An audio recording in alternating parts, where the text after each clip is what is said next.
कर्ण, तुम्हारी ये विजय हम सूतों के लिए एक नए युग का सूत्रपात करेगी।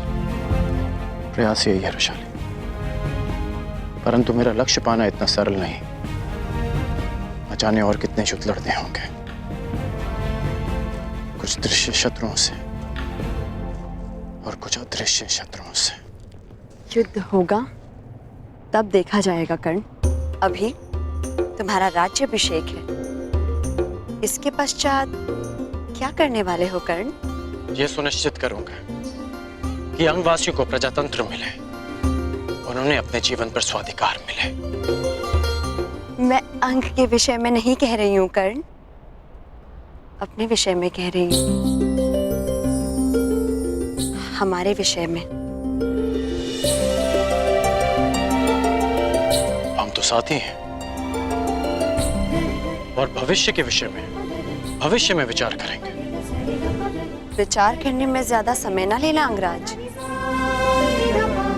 ये स्मरण रहे कि एक अविवाहित कन्या समाज की रीति नीति के विरुद्ध बिना किसी संबंध के यहाँ तुम्हारे साथ आई। अविवाहित में से हटाने में कितना समय लगता है रुशाली? धनुष से प्रत्यंशा एक बार जुड़ जाए तो धनुष के भंग होने से ही वो अलग होती है। शुभ दिन आए हैं कर्ण, शुभ शुभ बोलो। शुभ दिन आते नहीं है रुशाली, उन्हें लाया जाता है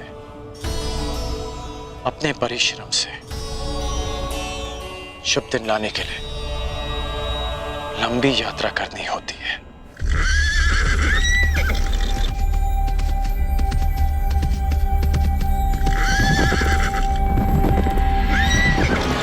अंगराज कर्ण की, अंगराज कर्ण की, अंगराज कर्ण की, अंगराज कर्ण की, अंगराज कर्ण की, अंगराज कर्ण की।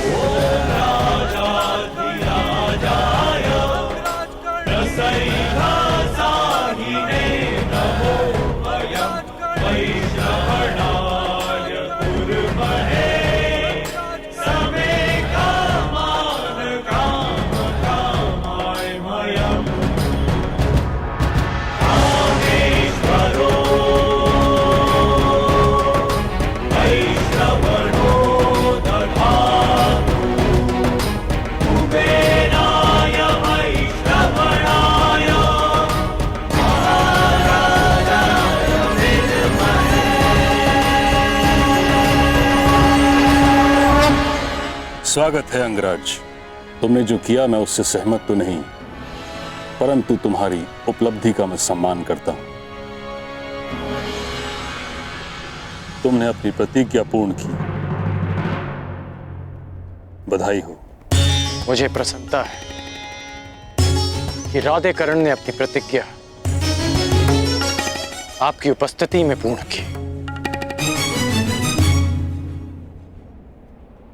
अंगवासियों, आपके राजा ने अपने पराक्रम, निष्ठा और शौर्य से एक राजा होने के अर्थ को सार्थक किया है। मैं शांतनुसूत भीष्म 5 तत्वों 7 तलों और आप सभी को साक्षी रख के मैं राधेकर्ण को अंग प्रदेश का राजा घोषित करता हूं।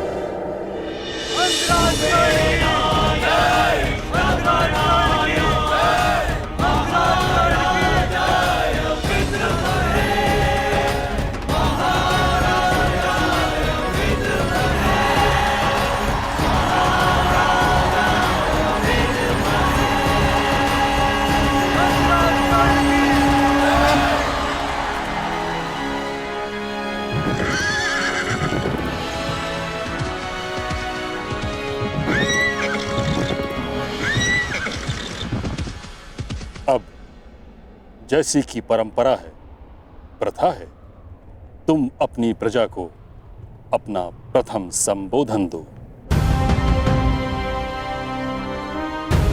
अंगवासियों, मुझे आशा है कि आप अपने राजा के लिए शीघ्र ही एक उत्तम सिंहासन की व्यवस्था अवश्य करेंगे। उसकी आवश्यकता नहीं महामहिम।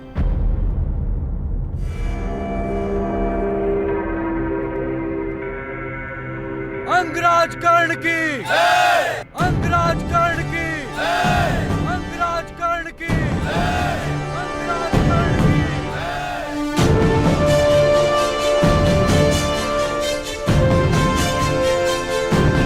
मुझे स्मरण है जब पहली बार मैंने अंग की धरती पर अपना पांव रखा, मेरे स्वागत के लिए आप लोगों ने कंटकों का सिंहासन बनाया था, परंतु इस बात का मुझे शोभ नहीं, क्योंकि जिसके पास जो देने को होता है वो वही देता है। और मैं वचन देता हूं कि आपके जीवन से हर कंटक, हर पीड़ा को दूर कर दूंगा, ताकि फिर आपको कंटकों का सिंहासन ना बनाना पड़े। अंगराज कर्ण की अंगराज कर्ण की। आज अंग स्वतंत्र हुआ है मित्रों, लेकिन स्वतंत्रता लक्ष्य नहीं, एक मार्ग है जिस पर चलकर हमको विकास और समानता का लक्ष्य प्राप्त करना है। मैंने एक परिवर्तन का स्वप्न देखा है, परंतु स्वप्न में दिखी समृद्धि आंख खोलते ही अदृश्य हो जाती है। भले ही स्वप्न में कितनी नदियां देख लें, परंतु आंख खोलने के पश्चात वो प्यास शांत नहीं कर पाती। इसलिए स्वप्न देखो, परंतु जागते ही उस स्वप्न को पूरा करने में जुट जाओ। अपने लक्ष्य की ओर आगे बढ़ो। अंगराज कर्ण की अंगराज कर्ण की अंगराज कर्ण की। मुझे भले ही अंगराज की पदवी मिल गई हो, परंतु मैं आज भी सूत पुत्र राधेकर्ण हूं। वो राधेकर्ण जिसे योग्यता के अनुकूल भी सम्मान नहीं मिला।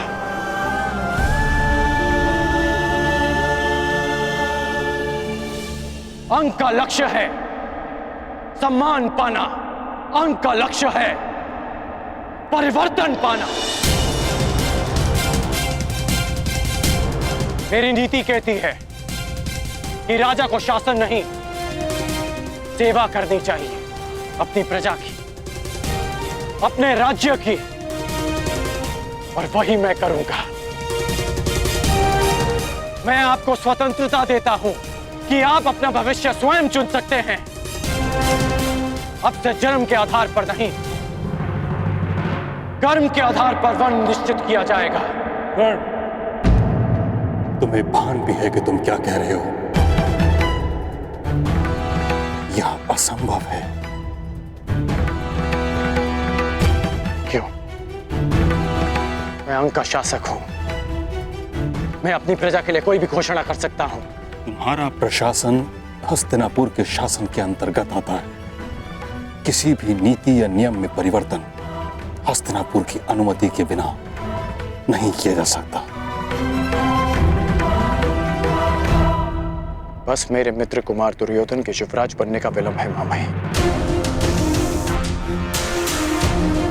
हस्तिनापुर निश्चित रूप से इस नीति की अनुमति देगा।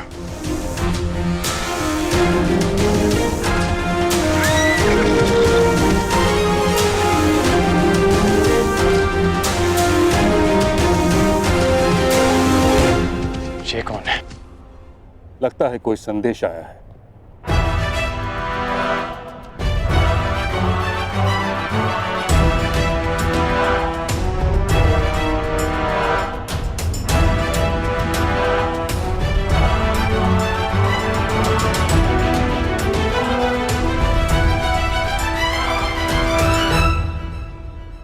हस्तिनापुर को अपना युवराज मिल चुका है कर्ण।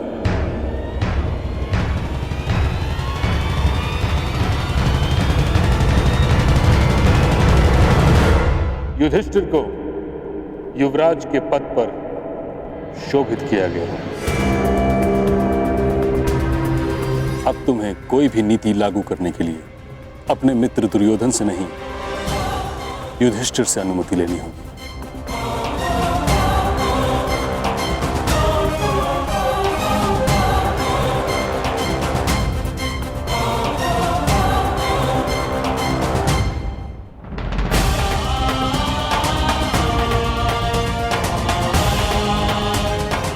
मेरी प्रजा मुझे अनुमति दे चुकी है मां महिम। अंग की प्रजा में परिवर्तन आ चुका है।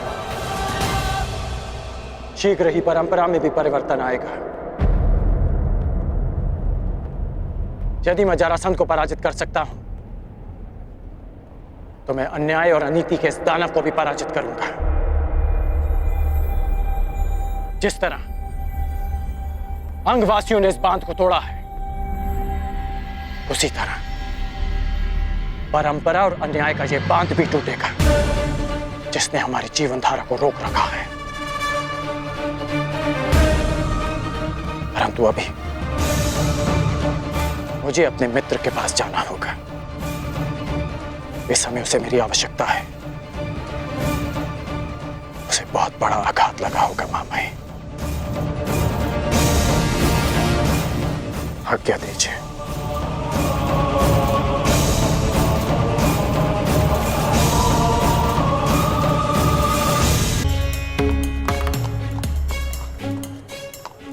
महीनों पश्चात भुगतग्राम में आए वृषाली। बहुत प्रसन्नता हो रही है। आशा है कि भुगतग्राम वासियों को भी हमें देखकर उतनी ही प्रसन्नता हो रही होगी।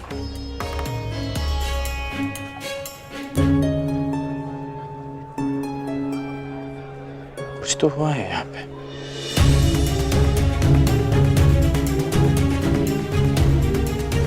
इन लोगों को देखकर लगता है कि कुछ अवंचित घटा है यहाँ।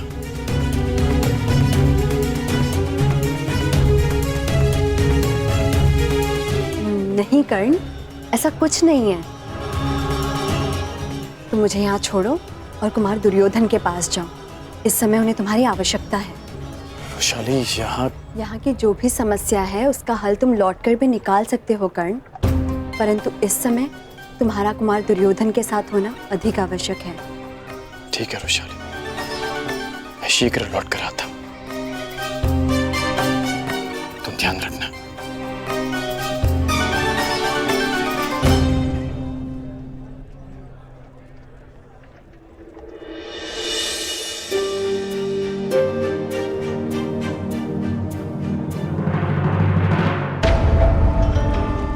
युधिष्ठिर को युद्ध में मैं भेजूंगा।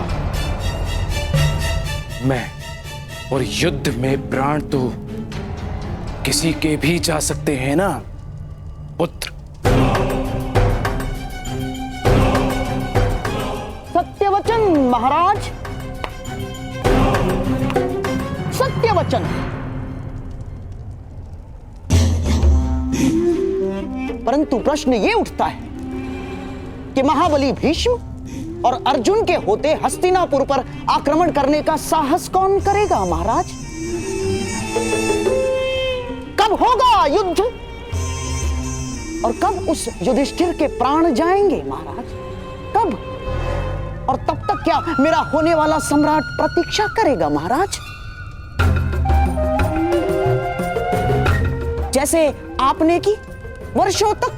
कहना क्या चाहते हो शकुनी? यही मोती चाहिए तो सागर में गोता लगाना पड़ेगा,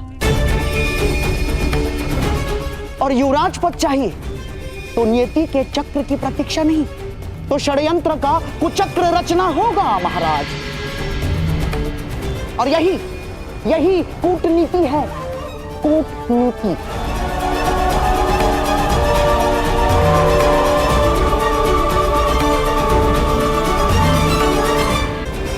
मामाश्री, केवल आप हैं जो मेरे मन की व्यथा को समझ सकते हैं। मैं उन पांडवों की उन्नति से क्रोध में जल रहा हूं मामा, क्रोध में जल रहा हूं मैं। तुम्हारे इस क्रोध की अग्नि को संभाले रखना। ये तुम्हें जलाने के लिए नहीं, तुम्हारे शत्रु को भस्म करने के लिए है। विस्तार में बताइए मामा। दुर्योधन को पहली समझ में नहीं आती।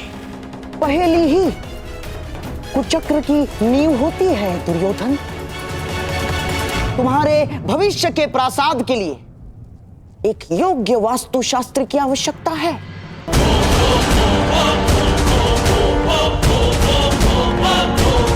तुमने कभी पुरोचन का नाम सुना है?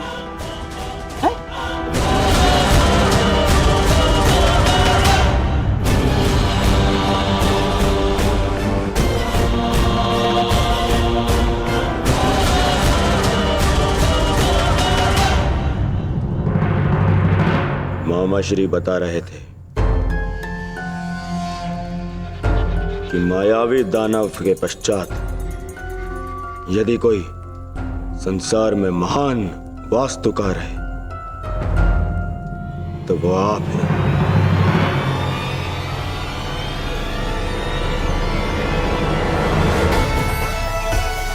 परंतु क्या ये कार्य आप कर पाएंगे पुरोचन?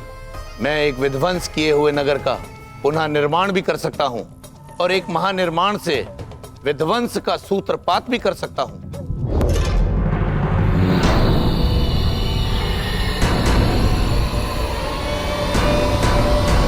तो कब से ये कार्य आरंभ होगा?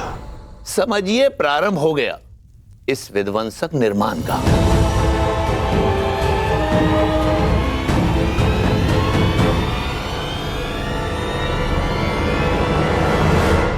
कल ही आपके समक्ष एक लघु निर्माण प्रस्तुत होगा। भवन होता है उसमें निवास करने वालों की रक्षा के लिए, परंतु यह भवन अपने निवासियों के लिए चिता बन जाएगा।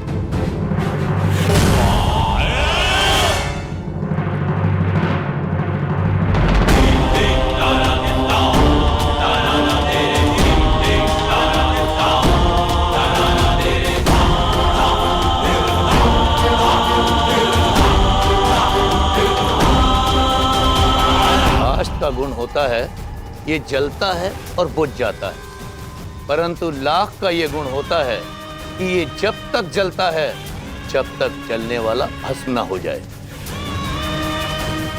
और ये भवन संपूर्ण लाख का बना होगा और ये होगा आपका लाक्षागृह। परंतु स्मरण रहे, इस लाक्ष्य ग्रह के भीतर स्थित मेरे हर एक शत्रु का भस्म भी नहीं मिलना चाहिए। मुझे मेरे हर एक शत्रु का विनाश चाहिए। विनाश।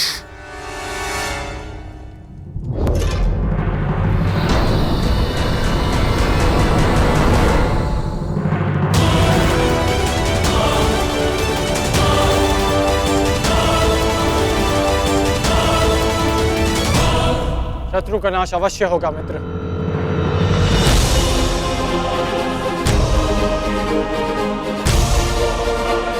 अभी चलकर शत्रुओं को चुनौती देते हैं। आज्ञा दीजिए।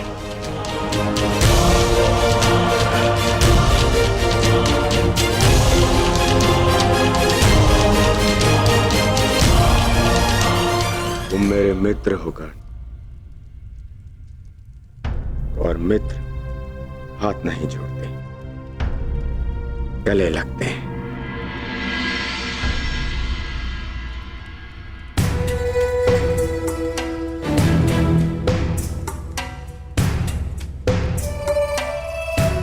यदि आचार्य द्रोण अनुमति देते तो आज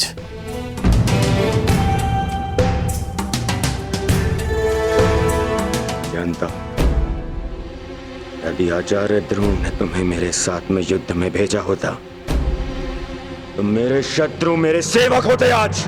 तो अभी चलकर उन्हें पराजित करते हैं।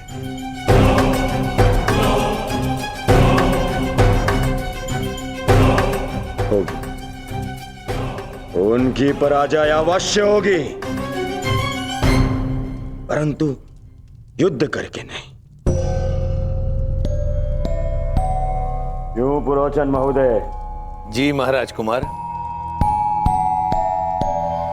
कर्ण, ये हैं पुरोचन और अब ये हमारे लिए युद्ध लड़। युद्ध करे बिना पांडवों को कैसे परास्त किया जा सकता है? ऐसा कौन सा मार्ग है? मार्ग है,